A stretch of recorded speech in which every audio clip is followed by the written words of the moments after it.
All right, guys, welcome back to the channel, and thank you for tuning in to Johnny's Motorized Bicycles. As always, hit the like, hit the subscribe, and the bell notification. If you could be a dear, and also, most important, leave me a comment right below in the comments. If you could also go over to Johnny's Motorized Bicycles Facebook group and join that, because there's a link right below the video in the description for everything. So, why am I bringing you out? Obviously, it's nighttime because I'm putting my headlamp on and we're going outside. Well, we are going outside because a buddy of mine that I knew from years ago called me up last night saying, hey, I bought myself a motorized bike. I know nothing and I paid way too much. Can you fix it and make it work? Instead of calling me before you handed the money to the guy. Good job, Brian. Always 100. So we're going to go outside and we're going to see what we got going on. We're going to see if we can make it run better and we'll just take it from there. So let's go.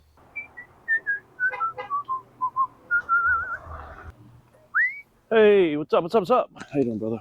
How you doing? I'm Johnny. My wife, Jen. Hi. Nice to meet you. Nice to meet you. Okay, let's see what we got going on here. Let me go on the other side, help out.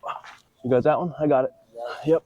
And know what's crazy? He drove me the shit because he goes, yo, if you don't like it, you take it home and You can give it back. Well, I'll give you the money back. Give your money back. Sure you will. So I hit him up and I said, yo, this thing, I can't get it to run.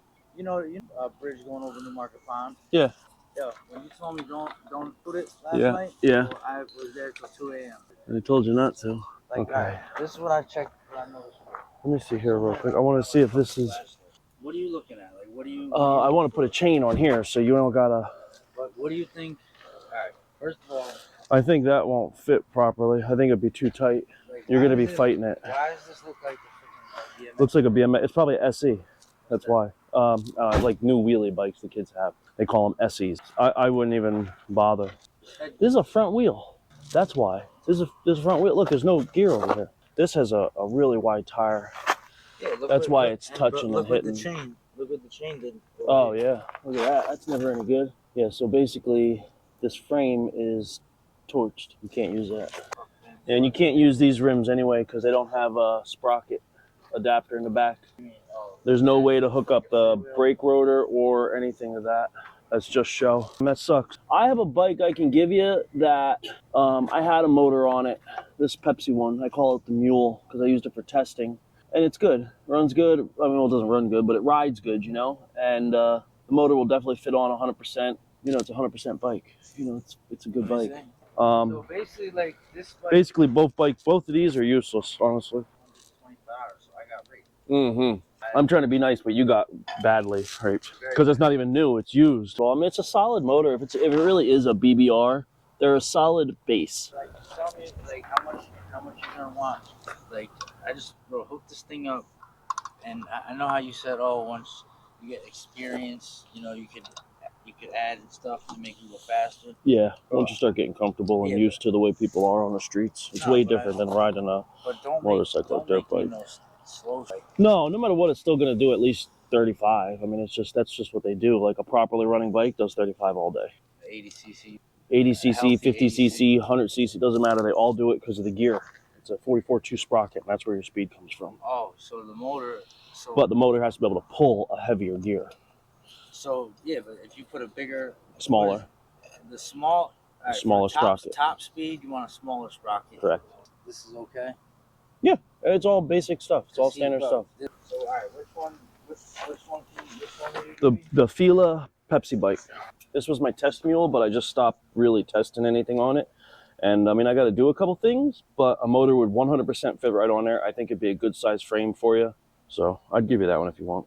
It all works good. I put new hose on and it's like all brand new hose, brand new filter. Like I just had a new motor on this like maybe 2 months ago for testing purposes, and I took it off. So I just don't know if there's nothing on here that you... No, I'm definitely not going to need anything on there. I mean, I was thinking about the rims if I could make something work with that, but it's just not feasible. All right, welcome back to the channel, and thank you for tuning in to Johnny's Motorized Bicycle. So as usual, hit the like, hit the subscribe, the little bell notification.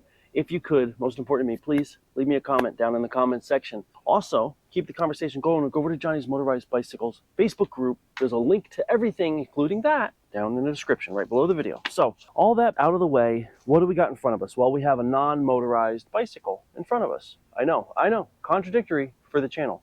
I know, I get it.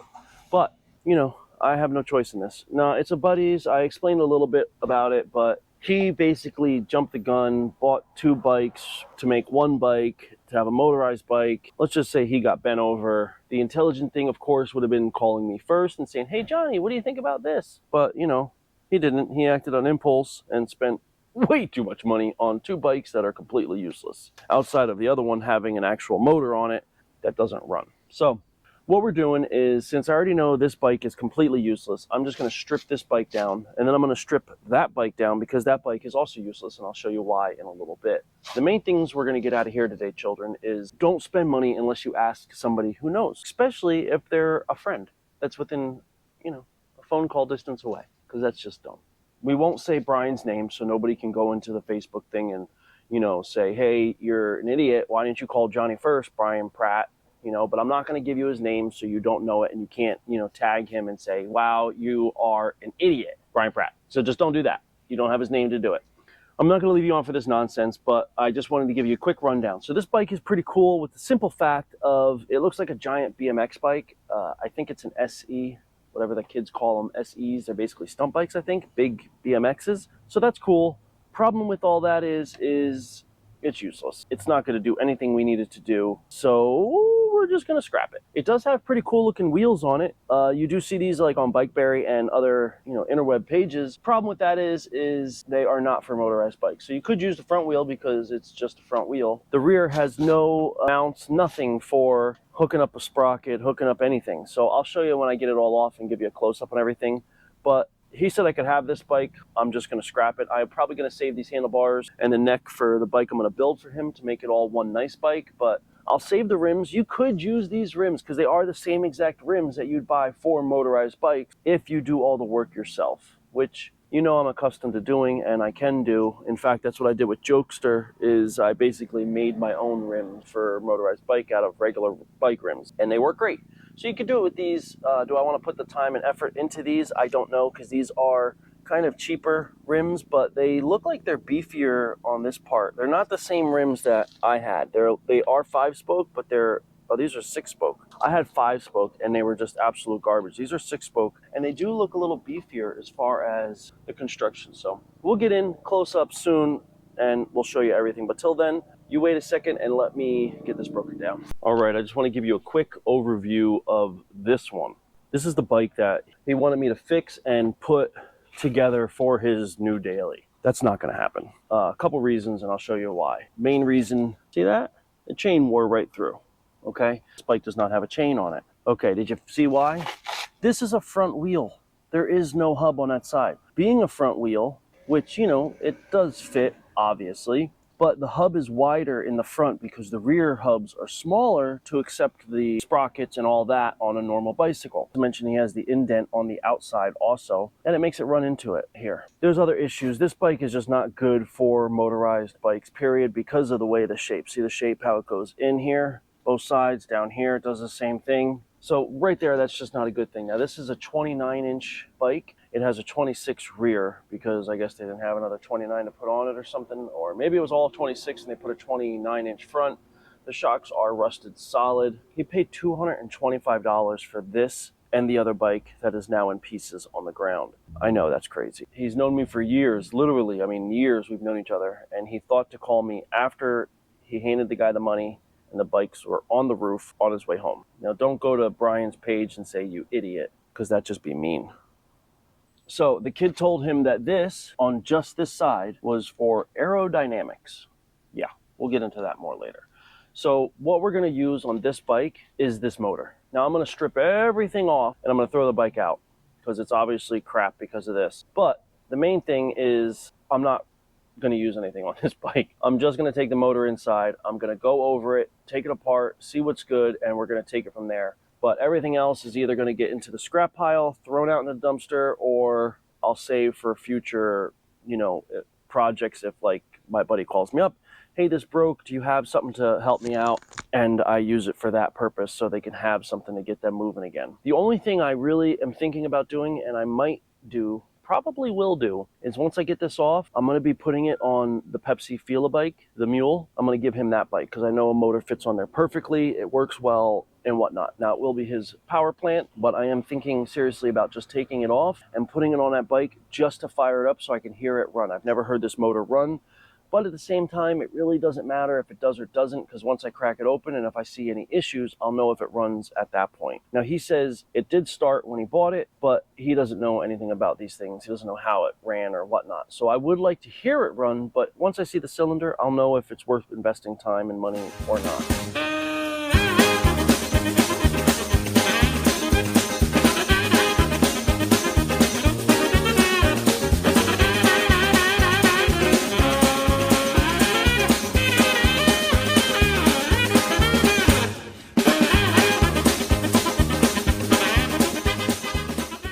All right, I'm going to give you a quick rundown on what happened and what we did. So you saw on the time lapse, I ripped the bikes apart. So this is what I got. Well, I'm saving for now, just until I know if I need it or not.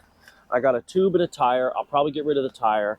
This is a huge tire. I'll probably save it to put on the bike, so we just got a good tire. I got these two rims off that other bike. Now, as you can see, this is the side it would be. Down here is where you would put the brake rotor. So as you can see, the brake rotor does not fit. Doesn't have the spots or the holes or anything for it. So you can make it work by modifying your rotor, modifying this. I kind of did that on Jokester. So you can take a basic one and make it work. It is a lot of work though. No matter what, this is a rim brake. So you can use this regular, and then the rear one, same thing. It doesn't have a spot for where you put it, but you can kind of make it work, use an adapter, all that nonsense. So we'll think about maybe making that work. No matter what, I'm not gonna throw them out yet. We'll save it. Obviously, I saved the tank, I saved brakes, CDI, all the nonsense. I saved anything I might need for the bike I'm building for him. I'll use these parts since they were his parts to begin with. Even though that bike is fully ready to go, I could literally just put a motor on it and ride away right now. So more than likely, I'll save most of these parts for myself. For like one of my friends needs help or something, I can just do that for him. So here's the frame that he bought with the motor. Now you can see it. No good. That's no bueno. So completely garbage, you know, is what it is. So this is the motor. Let me give you a rundown, because everything else is just basic stuff. So we got everything cleaned up and we're good to go. So this is the motor you see right here in front of you. Basic 80cc, decent head. I can't wait to get this thing apart. Looks like it's got some pretty good oil leaks, you know, standard two-stroke stuff. We got a really good gap here. I don't know what went on with this thing, but this is not great. So either way, we're gonna get it inside, we'll rip it apart and we'll see how it is. But all in all, I think we got a good basis to start with. We'll get him building on the Pepsi Fila bike and just take it from there. I mean, what else can you do? You know, I'm going to do my best to help him out and get him going. He's going to get one freebie. And if he messes it up, I don't know what to tell you. That's on him. Let's get upstairs and finish putting together Benny's motor so we can get that on his new bike that we still have to build. That's right. We have to build it. And it's my old bike that I don't even know if you're going to remember, but boy, it's pretty. I think we're calling it Quicksilver. Or maybe a silver bullet. I don't know. We're thinking of a name, but it's really pretty silver. It's going to be looking real nice. 700C/29 inch wheel, like the frame, but we're going to run 26s on it. And I think we should be fine to run rotor caliper brakes, but that's still TBD. So we'll see. All right, guys, meet me upstairs. All right, welcome back to the channel, and thank you for tuning in to Johnny's Motorized Bicycles. As always, I'm going to need you to hit the like button. I'm going to need you to hit the subscribe and the little bell notification. I am also going to really appreciate if you do me a favor and leave me a comment in the comment section. In other words, right down below. Yeah. And then right below that is something called the description, where you'll find the links. Down there's a link to Johnny's Motorized Bicycles Facebook group. Feel free to get the link and head right over there, join that. There's a main chat for the group, so you can post all your questions, get quick answers. And then there's also just the group itself to post videos, post pictures, post your channel. Kevin's in there from Kevin's shop. He's always posting in there for me. Presley is in there. Little Evil's in there posting when he does post every now and then. So if you can, go to Johnny's Motorized Bicycles Facebook group and join that and post up. I'd really appreciate that, and I'm sure everybody else would too. Good. All the pleasantries are out of the way. What are we doing today? Well, that's a good one. So outside of being extremely upset and depressed because I loaned Tweaker out to a buddy and he went home that night, and the next day I get a call when he was supposed to be on his way home from the doctors. That's why I gave it to him, so he can get to the doctors. He went to the doctors, and on his way home, he crashed. Basically, the chain locked up or something, and he fell and bent the handlebars, broke the clutch hand, just broke everything, man. It really stinks, to be honest with you. But, you know, is what it is. Things happen, move on. At least he's okay for the most part. His pride's hurt, that's for sure. But something inside the motor is not right. Now, the motor was running, he said, when he fell over, but when he picked it up, it shut off. I think he might have grabbed it quick because he was, you know, shook up and hit the kill switch and killed it by accident because the motor was running free. But the wheel turns without pulling the clutch handle in, without releasing the arm. It spins freely. So something in there, I'm thinking whatever jammed up and did that, that's what broke the whatever. I didn't take it apart yet. He just dropped it off today, so we got to do that in an upcoming video, so look forward to that carnage. It's a shame because I was actually thinking about giving him that bike and just keeping everything I'm building a new bike for. You'll learn more soon. Anyway, so you saw I just put together that Osreed. So that's a super cool motor. There's more to come on that too. I stripped a bolt when I'm putting it on, especially it sucks because I was just doing a temporary fit just to see how everything's going. Whatever. I do got a new case, half, for the side that split. So we'll be able to put that on there and be good to go pretty soon. But we got to pump the brakes on that and we got to start on this. I'm already a week and a day behind what I said it would be, but you know, I'm not a real shop. I'm just a guy in this room doing crazy things. So who's really gonna hold it to me? Nobody.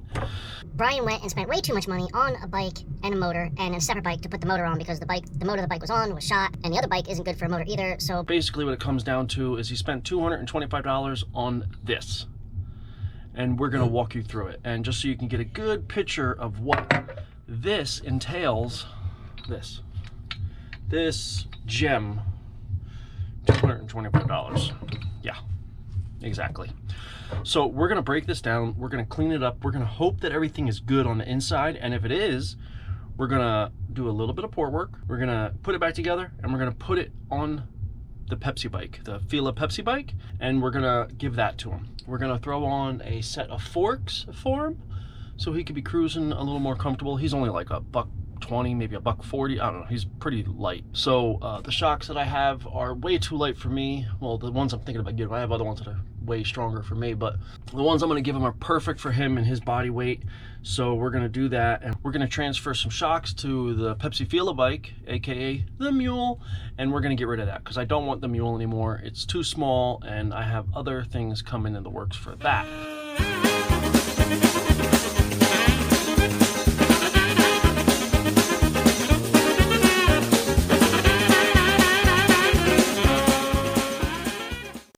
Alright guys, so we got her broken down to the bare bones of as far as we need to go to get initial measurements. I always take measurements before and after and sometimes during when I'm going to do any port work. Alright, we got the measurements. Transfers, they open at 126. They close at 234. That gives us 108 degrees of duration. That's really not great. We'll see what we can do. Exhaust, it opens at 111. It closes at 249. That gives us 138 degrees of duration. That's horrible.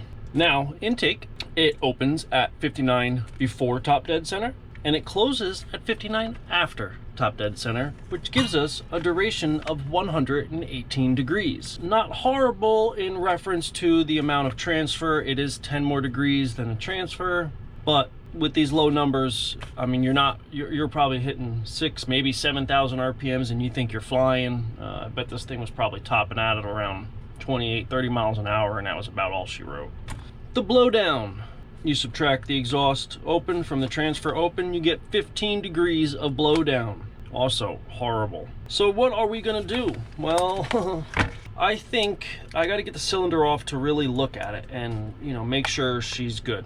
But what I'm thinking is the transfers, we're not gonna dig them out. I may level them off because on the G4 cylinders, you have a secondary and a primary, and I would like to level them off. If I can't do that, or if I choose not to do that, which I might not because I really like the way that these are just manufactured, I guess you could say. They're very clean usually. So what I think I'll probably end up doing is ramping the piston. I would really like to get the transfers up to at least 120, 122. It's, you know, 14 degrees extra. You know, it doesn't seem like a lot, but it's a good little bit. The exhaust at a 138, I'd like to get that up to at least a 160. But that will also vary where our blowdown will be. So if we get a, say, a 122 transfer and a 160 exhaust, that's 38. Yeah, that's 38 degrees. Divide it in half. It's only 19 degrees of blowdown. That's totally doable, really nice. So, okay. So intake is at 118. If I get the transfers up to like a 122, I wouldn't mind having the intake at 138, 140. It really wouldn't bother me. And the blowdown, I'd love to get the blowdown somewhere in the, 20 degree area. So we'll see. Next step is I'm taking this off. We're gonna get a close-up view of it. We're gonna look it over, see what's good, what's bad, what's ugly. I'll be honest, I think I can feel a couple nicks, maybe some heavy scratching.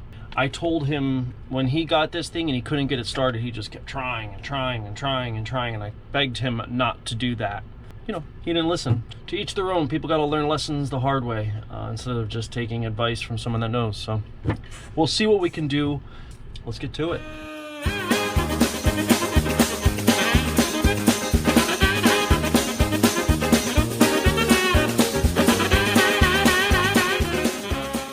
Alright, so I got her all broken down. Took the clutch out. First thing I'm noticing with the clutch, I'm sure you'll be able to pick it up, but you see how it's angled? I'm pretty positive the pin bent and this side has slipped off the pin. So it is causing a clutch issue. He told me that the kid told him that it needed a new clutch, and I'm gonna guess it's because of that. Now this thing was welded together pretty good, but it wasn't as bad as Benny's, I'll tell you that. But that is honestly a pretty easy fix, so he doesn't need a whole clutch or nothing. We'll be able to fix that up, no problem. The case, all in all, looks good. It had a really bad paint job done to it. The case gasket was destroyed, unfortunately, but she was really together hard, mainly due to the bearings on the crank. So all in all, the case looks decent. No big issues outside of just a well-used case. The cylinder is where we find most of the problems. See that scoring? See, like there, here, all the way around. It's very small right now. How long the cylinder will last, I don't know, but I know he doesn't have the money to get a new one. So we're gonna do our best to doctor it up and make it okay-ish. Not really much you could do about that. We're gonna break everything down. We're gonna finish breaking down the clutch. We're gonna get that all tore down. We're gonna get everything basically scrubbed pretty clean and ready to go into the parts cleaner. So we're gonna get the ultrasonic geared up, ready to go. In fact, I'm gonna turn it on, get the heat pumping. I like to get it up to at least 60 degrees, 55 to 60 degrees Celsius before we really even start throwing stuff in there. The heat really helps to break stuff down, like the carbon deposits and whatnot. Most everything is reusable, but how long it's gonna last, I don't know. But no matter what, we'll get everything clean. That's the very first step. The step after that is we're gonna call him up and see what exactly he wants to do. I'm pretty positive we're just gonna run it as is, because he really can't afford to do anything right now anyway. So we'll do our best with what we got and we'll make it work. So all right guys, let's get ultrasonic clean.